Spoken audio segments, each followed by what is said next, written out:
busting the trade unions.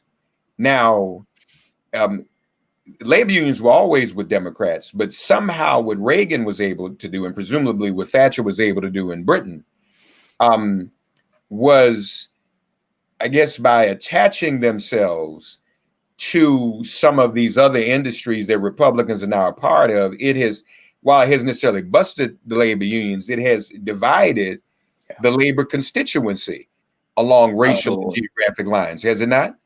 It certainly has. And if you think about the Koch brothers, right, the ones who put all billions into politics, etc., what is it they own? They own heavy industry. They own oil. They do all that sort of stuff. And the workers in those industries tend to be better paid than everybody else around them. But in comparison to what they would have been paid if they'd still been in a union, they're paid a lot less.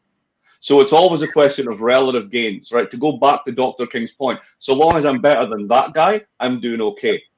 And that is the way that these labor markets have been segmented right from the start. I'll tell you a little anecdote. I come from Scotland, and when I first came to the United States, I moved to New York. So I'm in New York in 1991, and I ordered a pizza. It's the first time I'd ever ordered a pizza in my life. I was quite excited about this because we don't do that stuff back in Scotland in those days.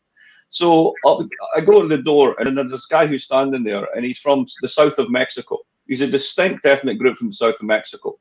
And I was like, wow, that's kind of weird. And then I go down to the pizzeria, and I find out they're all from this one part of Mexico. And I'm like, Mexicans, pizza? Like, it doesn't confuse. And it's just this window I start to get into New York on the ethnic division of labor that the United States runs on. Right? I mean, it's all over. You just need to open your eyes to it, right? Basically, there are jobs that white people do, and there are jobs that minorities do. And this is, I've been here for 30 years. I see this every day. You just need to open your eyes to it. The notion that we're all in one labor market, it's just nonsense. It's simply not true. Yeah. So, Mark, what do we do? What are you and Eric proposing in terms of a better economic structure? So it's very hard for the United States, not just because of federalism, not because of the legacies of Jim Crow and institutionalized racism today, but also because you've got a Senate, and that Senate is gerrymandered to death, right? I mean, I saw figures recently that about 30% of the population effectively tell you who's going to be in the Senate, right? I mean, this is just ridiculous. And of course, the Supreme Court has made this worse with Citizens United and all the rest of it. So it's a tough one. But there's certain things that I think you can do. So the first one is this: nobody likes taxes. And the reason nobody likes taxes is because we actually do pay a lot, mainly because corporations pay none. I'll tell you a little statistic, which I tell people, which they don't believe, but it's absolutely true. In 2010 and 2012, I paid more taxes than General Electric. I can assure you, I am not an incredibly wealthy guy. Look around. Does this look like Caesar's palace? Right, no. So they're not paying, which means that we are. So you've got to come up with a solution that isn't just about taxes. And people say, but what about all the money at the top? Right, yeah, they hide it in the Cayman Islands. You're never going to get it. So here's an idea that we've got that would make a lot of money for everybody without raising taxes. It's taken off of countries like Norway and Singapore. It's the notion of a citizens' wealth fund. So here's what we do. Remember when COVID hit in March, the stock market fell by 50%. This happens every time there's a crisis. Investors bottle it, they'll lose it, and they'll dump them. And they want to buy government bonds because that's called the safe asset. So what that means is government bonds basically raise in price, and the yield, the interest rate on them gets really low. So what we should do, the government, rather than the Federal Reserve stepping in and just saying, lads, it's okay, I got your back, don't worry, nothing will fall, I promise to buy it, is we literally buy it. We buy it all, and we put it in a big passive fund that the politicians aren't allowed to go anywhere near, and we keep it. And if you just do that, you basically make fidelity for the country, and you make every citizen a titular owner of it. No politician gets near it. You let that run for 10 years, they'll grow on average of 6% a year in an environment with like very low inflation. If you did that with 20% of American GDP, if you spent 20% of the economy in bonds to buy all those equities, right? You could pay back the debt, and you would have $4 trillion after about 10 to 12 years. So let's just wipe out all student loans, right? Let's properly fund all pre-K education. Let's refund all public colleges. You could literally do that with that money. And I haven't raised a single cent in taxes, right? So there's a ton of stuff we could do. The only thing is, which politicians have an interest in doing this? The Democrats, basically everybody in Congress is a millionaire. right? Everybody. Remember Mhm. that Kelly Loeffler moving her Yeah, portfolio around because, you know, she got the COVID information? I mean, it's right. ridiculous, right? These people are not connected to the lives of others. They're not connected to the lives of us. You made the brilliant point earlier about they don't listen to preachers. No, they listen to polls. And that's why they get it wrong all the time. The Democrats were at their most effective when they had real people and real organizations all over the country. So they could actually feed that information back and say, no, no, this is what people are concerned about. Now you rely on polls where everyone lies. You're flying a plane in the dark with no instruments, and you think that you're in control. Mhm. So we got to do better than that. So you can rebuild your politics in such a way that you take community seriously and you build deeply into that and you invest in those communities. This is not rocket science. You just need to have politicians who got the desire to do it. Yeah, yeah. You also are proposing that data companies pitch in as well, correct? Tell us about that. Absolutely. So we may be about to break them up. And given the damage that Facebook has done to American democracy, I think breaking them up is the least you could do. But there is another way because people love these platforms, right? You don't want to stop grandma sending around pictures of the kids. So what is it you're going to do? Well, essentially what we suggest is every time that you get onto Facebook or any of these platforms, when you're typing that in, you're actually creating the data that they then monetize. So in a sense, what you're doing is you're giving something like a property right in you, your data, to them for free. They Yeah. give you the platform, but essentially, like, come on, you're really just giving them what they need. You're the rocket fuel for their business. So what we should do is just get everybody to go to a website, again, run by the government, miles away from politicians, run by professionals from the tech industry with monitoring the whole lot, and you can opt in or opt out.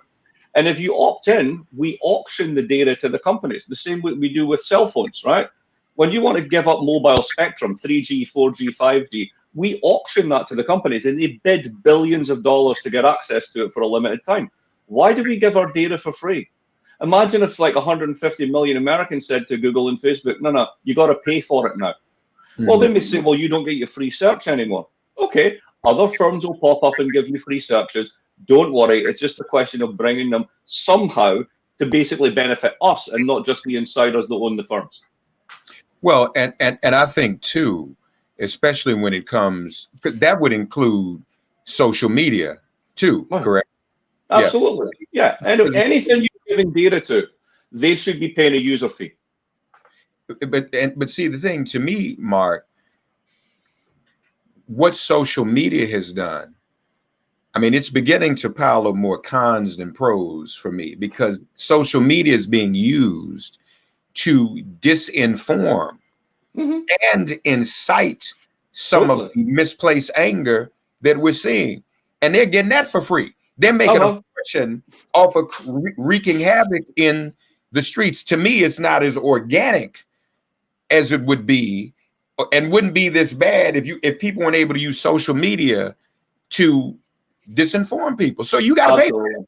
Absolutely, and that's a great way of bringing them, basically bringing them to recognize this, because you can make them media companies, right? You can change them and turn them media companies, whatever. I'm not sure that really hits them where they need to be hurt. They need to be hurt on their bottom line, right? Yeah. That's what companies pay attention to. So I and as for weaponizing social media, my God, it's amazing.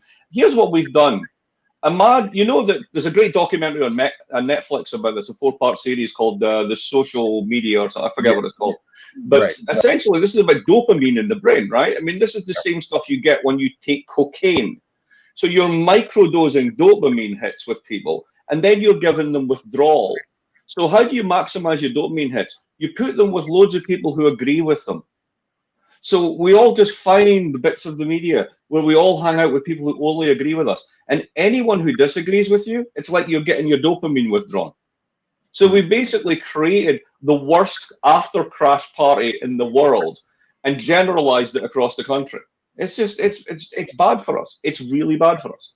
Yeah, it is. It's very bad, and we're just at the advent of the consequences. If this continues in the way that it goes, it's only going to get worse, and get worse. And you're right in terms of the we're in, speaking of majority and minority.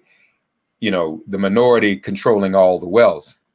The minority controls the information. So that even the solutions you and I discuss that are principled and reasonable and would actually help are drowned out by, you know, the dopamine crack houses. Yeah, of the mind. That's exactly it. The dopamine crack houses of the mind. That's exactly it. We have an intellectual conversation. Ain't too many people in an intellectual crack house. They don't, not too many people go there. You don't get a rush.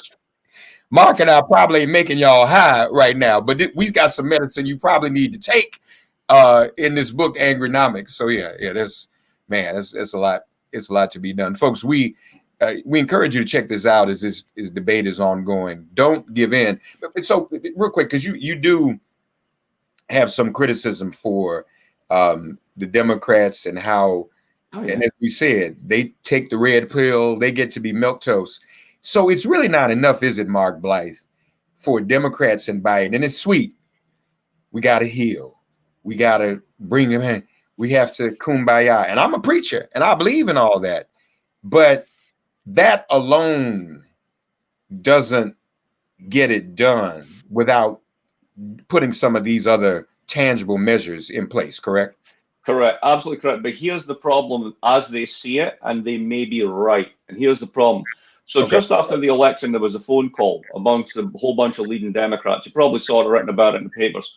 And there was a Democrat from Georgia who's screaming down the phone at basically the left activist wing, saying, you guys nearly cost us the election. We're wandering around talking about socialism and these grand plans, you know, blah, blah, blah. You cost us Florida. You know what? With a bunch of Venezuelans and Cubans and others who are generically allergic to socialism, given what happened in their countries, they might have a point. Now, here's the other side of it, though. Exactly, the left-wing black activists come back and say, if it wasn't for us, you wouldn't have got Georgia. If it wasn't for us, you wouldn't have got Michigan. Now, that's also true, right? Yeah. Now, here's the thing. Elections are decided by margins this thin, right? So how do you build a party that can't say socialism or other progressive ideas? You don't have to say socialism, but bullshit word, right? But put big progressive ideas out there, right?